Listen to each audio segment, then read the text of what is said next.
رحمت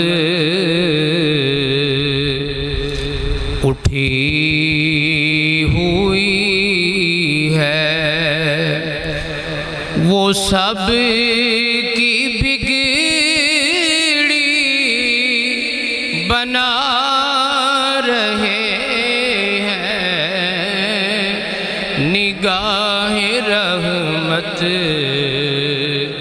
اٹھی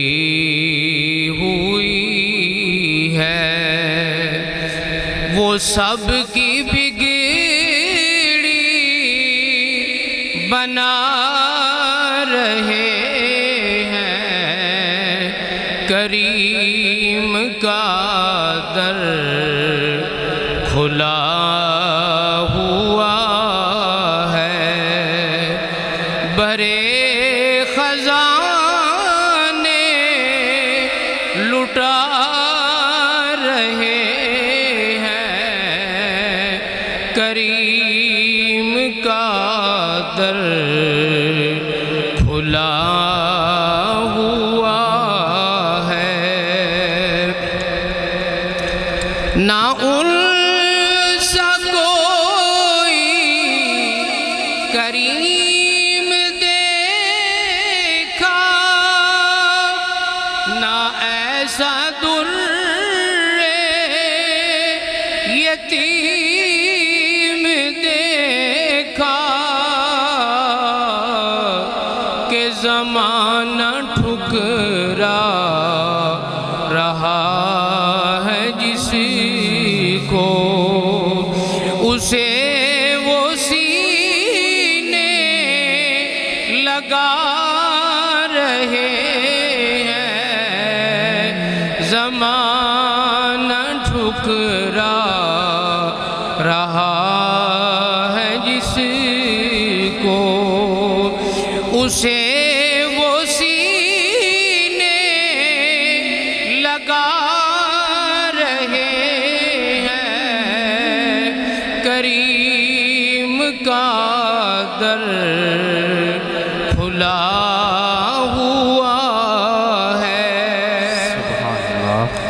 بروز محشر بوقت پرسشی مجھے جو دیکھا، فرشتے بولے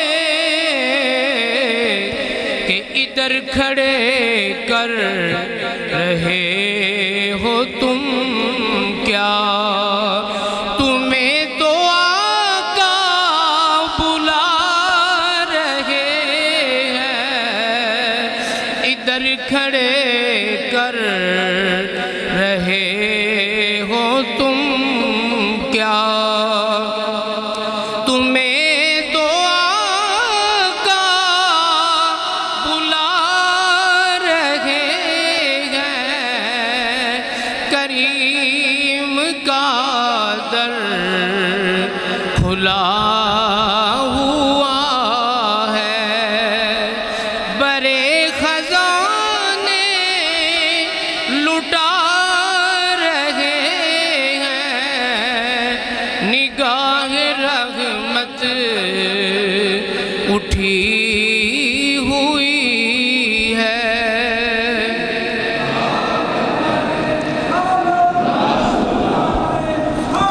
یا رسول اللہ، یا علی، یا غوث، یا فرید، یا فرید، معزز محترم سامعین و حاضرین، نہایت ہی خوش نصیبی ہے الحمدللہ محفل پاک میں شمولیت، اس کی جو برکات ہیں، اس کے جو انعامات ہیں، یہ کل قیامت کے دن جب نامہ اعمال سامنے آئے گا تو پھر دیکھیں گے اور کہیں گے کہ کاش ساری زندگی ہی سرکار کے ذکر خیر میں ہی گزر جاتی، سنتے سناتے گزر جاتی۔ اللہ کریم ہماری حاضری قبول فرمائے۔ ہمارے آقا پرنور سرکار دو عالم صلی اللہ تعالی علیہ وآلہ وسلم کی ذات مقدس اتنی عظیم ہے کہ اللہ کریم فرماتا ہے کہ وَكَانَ فَضْلُ اللَّهِ عَلَيْكَ عَظِيمًا، کہ پیارے محبوب اللہ تعالیٰ کا تم پر فضل عظیم ہے۔ قرآن پاک میں موجود ہے ھذا من فضل ربی، اور یہ جملہ بھی بڑا مشہور ہے کہ اللہ تعالیٰ کے فضلوں میں سے ایک فضل، اللہ کریم کے فضلوں میں سے ایک فضل، یہ پوری کائنات کے لیے، انبیاء اور رسول علیہ السلام کے لیے یہ انعام ہے۔ لیکن جب باری اپنے محبوب کی آ گئی تو فرمایا کہ پیارے محبوب تو اتنی شان والا ہے، اتنے مقام والا ہے کہ تیرا ایک وصف خلق جو ہے وہی خلق عظیم ہے۔ اِنَّكَ لَعَلَىٰ خُلُقٍ عَظِيمٍ۔ ویسے تو آپ ماشاءاللہ بڑی توجہ سے سن رہے ہیں، اللہ کریم اس پر عمل کی توفیق عطا فرمائے، لیکن ذرا سبحان اللہ کہیں گے تو اور زیادہ رونق آ جائے گی۔ اس طرح بھائی جان بار بار آپ کو اس طرف توجہ دلا رہے ہیں تو ہمارا بھی حق بنتا ہے، چونکہ محفل پاک میں حاضری اور اس میں بیٹھنے کا ثبوت تو تبھی ہوگا جب دل و دماغ یہیں حاضر ہوگا۔ میں دیکھ رہا ہوں تھا بیٹھا کچھ حضرات کو کہ بیٹھے تو وہ مسجد شریف میں ہیں، لیکن دل و دماغ نہ وہ شہر کا نام لیتا اپنے اپنے شہروں میں ہے۔ شہر کا نام اس لیے لیتا کہ وہ انہی احباب کو میں نے دیکھا ہے کہ وہ کبھی باہر کبھی ادھر، چند منٹ کی حاضری ہے پھر سال کے بعد بیٹھیں گے اس طرح۔ تو یہ تو حضور قبلہ میرے حضور ولی نعمت آپ کی مہربانی ہے، ورنہ تو ہم تو سبھی زور لگا رہے تھے کہ عرس مبارک اس طرح چھٹی کر لیں، تو آئندہ سال ہو، حالات ایسے ہیں، لیکن آپ کا یہ فرمان تھا کہ نہیں عرس مبارک منانا ہی منانا ہے۔ تو آپ کی صحت کے لیے بھی آپ دعا فرمائیں۔ تو یہ جو ہم مل بیٹھے ہیں یہ آپ کی مہربانی ہے اور آپ کی کوشش ہی ہے، آپ سبھی حضرات تشریف لائے ہیں، تو ایک بار محبت سے اونچی آواز سے سبحان اللہ کہہ دیجیے۔ اللہ کریم آپ کو دارین کی سعادت عطا فرمائے۔ تو عرض یہ ہے کہ ہمارے آقا علیہ السلام کو اللہ تعالیٰ نے فرمایا کہ تجھے پیارے محبوب خلق عظیم عطا فرمایا، تجھے فضل عظیم عطا فرمایا۔ اب میرے آقا علیہ السلام کا کون کون سا وصف جو ہے وہ بیان کیا جائے۔ ابھی آپ کے سامنے عزیزم بیان کر رہے تھے کہ قرآن پاک اللہ سبحانہ و تعالیٰ کی کلام ہے، لیکن یہ اثر اسی پر کرتی ہے جس کے دل میں صاحب قرآن پاک کی محبت ہو۔ ابھی کل پرسوں عرس ہوا حضور شیخ القرآن حضرت مولانا غلام علی اکاڑوی رحمۃ اللہ تعالی علیہ، جن کی ہم یہاں زیارت کرتے رہے، وہ تشریف لایا کرتے تھے، کہ ان کے مزار پر انوار پر جو وہ رحمتوں کا نزول اور قرآن پاک کی تلاوت الحمدللہ جاری، اور آج بابا جی سرکار کا عرس مبارک ہے۔ ابھی 3-4 دنوں کے بعد حضور سیدنا داتا علی حجویری سرکار کا عرس پاک ہے، تو آپ اپنی آنکھوں سے دیکھو کہ یہ جو بزرگان دین ہمارے جنہوں کے دل میں صاحب قرآن کی محبت، یہ قبروں میں چلے گئے اور ان کی قبروں پر قرآن پاک کی تلاوت جاری ہے، قرآن پاک پڑھا جا رہا ہے۔ اب وہ جو دوسرے ہیں، ہم نہیں کہتے کہ یہ درود و سلام نہیں پڑھتا تھا، اس کی فاتحہ خانی ہم نے نہیں کرنی، وہ خود ہی کہتے یہ ہمارا بندہ ہے، ہم نے اس کی فاتحہ نہیں پڑھنی۔ ہم کہتے خسمہ دا سر کھا، تم اس لائق ہی نہیں ہو۔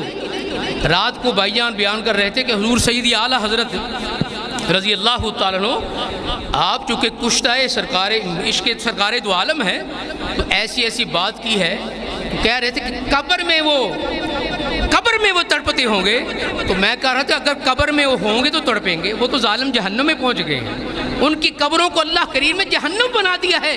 میرے آقا علیہ السلام کی شان اتنی عظیم ہے کہ قرآن پاک اللہ تعالیٰ نے اپنے محبوب کی شان بیان کرنے کے لیے تو بھیجا۔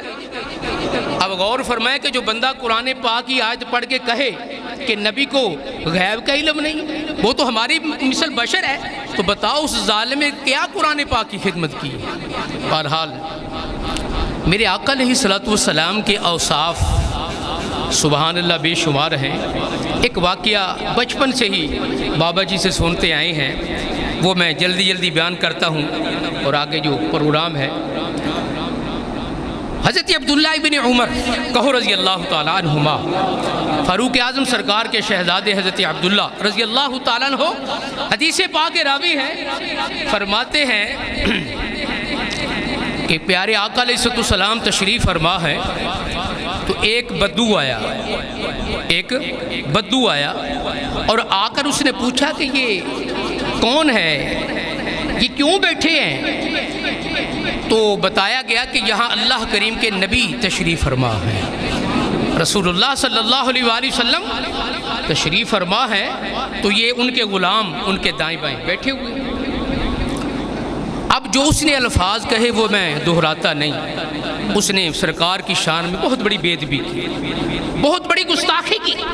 حضرت سیدنا فاروق اعظم رضی اللہ تعالیٰ عنہ آپ نے عرض کیا یا رسول اللہ مجھے اجازت دیں میں اس کا سر اس کے جسم سے علیحدہ کر دوں، اس نے آپ کی شان میں گستاخی کی ہے۔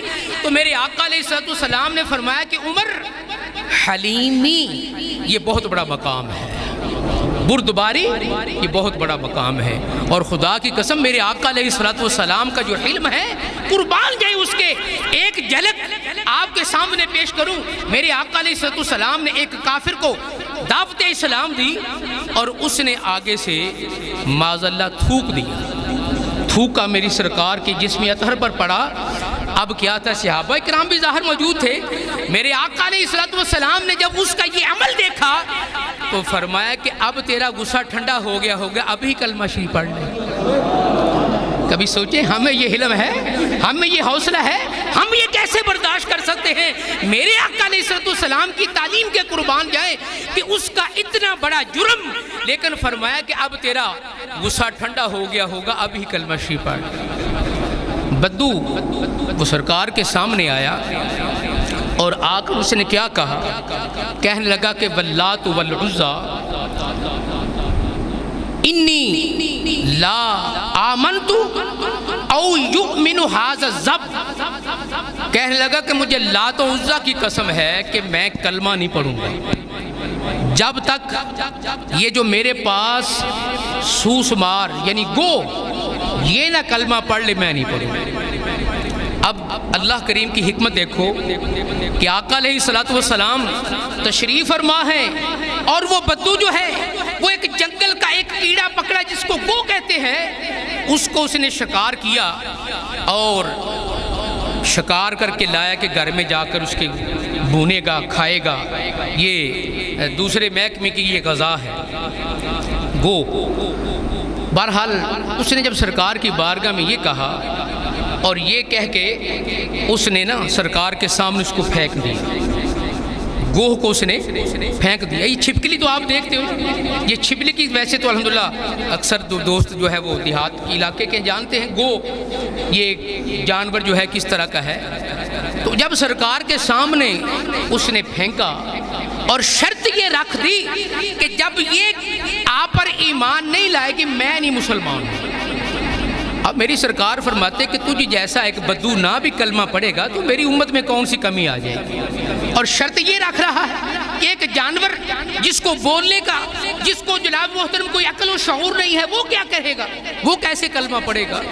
لیکن بدو تو اپنی عقل کے مطابق کہہ رہا ہے۔ اب اللہ سبحانہ و تعالیٰ کی رحمت کہ اس بدو کو جو ایمان نصیب ہونا ہے وہ اس گو کے صدقے سے ہونا ہے، اس گو کی وجہ سے۔ اب گو جو ہے میرے آقا علیہ السلام کے سامنے حاضر محترم، یہ حدیث پاک بہت محدثین کرام نے اس حدیث پاک کو روایت کیا ہے۔ فرمایا کہ جب میرے آقا علیہ السلام کے سامنے اس گو کو رکھا اور آپ نے فرمایا کہ یا زب، اے گو، اے گو۔ اب وہ جانور اس نے کیا بولنا ہے، لیکن آپ کو یہ پتہ ہے کہ یہ اس کو بلا کون رہا ہے۔ اس طرح رات بابا جی بیان فرما رہے تھے نا، یہ تو جانور پھر بھی اس کی زبان ہے، آنکھیں ہیں، اور جناب محترم اس کا منہ ہے. اور آپ بیان فرما رہے تھے میری سرکار اگر پتھر کو بلاتے ہیں تو وہ بھی بولنا شروع کر دیتا ہے. یہ تو جانور ہے. فرمایا کہ یا زب، اے گو. اب گو جو ہے وہ اللہ کریم کے پیارے محبوب کے سامنے وہ بیٹھی ہوئی ہے. جب سرکار نے اس کو بلایا اور اس نے بڑی فصیح زبان میں عربی میں سرکار کو جواب دیا کہ لبیک و سعدیک یا زین وافی القیامہ، کہ اے قیامت کے دن کی زینت پیارے آقا میں حاضر ہوں. لبیک میں حاضر ہوں. پتہ چلا کہ لبیک کا نعرہ یہ اب ایجاد نہیں ہوا، یہ شروع سے آ رہا ہے، صحابہ کرام سے چلتا آ رہا ہے. اور وہ گو صحابہ کرام کی موجودگی میں میرے آقا علیہ الصلوۃ والسلام کے سامنے کس بات کے ساتھ وہ کہہ رہی ہے کہ اے قیامت کے دن کی زینت میں حاضر ہوں. اب قیامت کے دن کی زینت میں جب یہ واقعہ پڑھا تو مجھے ظاہر ہے کہ وہ قیامت کا نقشہ وہ اس گو نے جو بیان کیا کہ قیامت کے دن کی زینت، اب پتہ یہ چل گیا کہ قیامت کا دن جو ہے وہ نفسہ نفسی کا عالم ہے، لیکن اس دن جو سب سے بڑی عظیم شخصیت ہے وہ ہمارے آقا علیہ الصلوۃ والسلام.